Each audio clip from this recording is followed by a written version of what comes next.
विधानसभेचं सुरू असलेल्या अधिवेशनात जिल्हाधिकारी कार्यालयातून चुकीची माहिती जाऊ नये यासाठी कोळी समाजाच्या वतीने जिल्हाधिकारी यांना निवेदन देण्यात आले। निवेदनावर किशोर सूर्यवंशी, ज्ञानेश्वर सोनेवाड, बालासाहेब भिसे, रेणुका घोरपडे, पिराजी जगताप, अच्युतराव सोगे, रमेश सोगे, तुकाराम पाकलवाड यांच्यासह आदींच्या स्वाक्षऱ्या आहेत।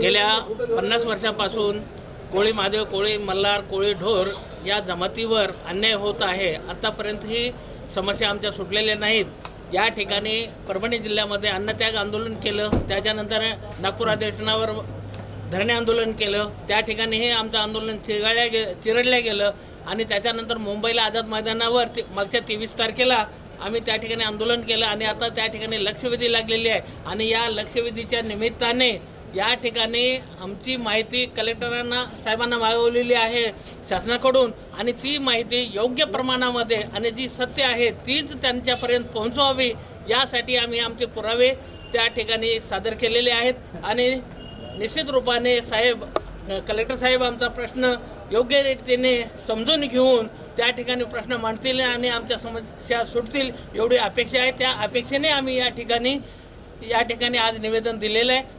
धन्यवाद।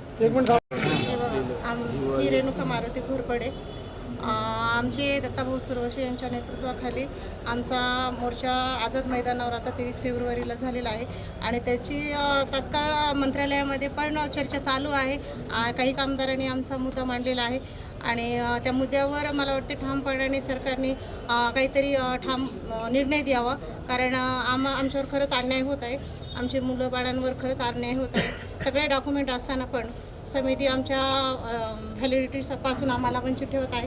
तर एवढी विनंती करते की आम्ही ह्या आशाने आलेलो आहोत की बाबा की कलेक्टर साहेब आमचे जे काही आहेत आमचे डॉक्युमेंट पुरावे ते लवकरात लवकर पोहोचती करतील आणि आम्हाला न्याय भेटेल। धन्यवाद।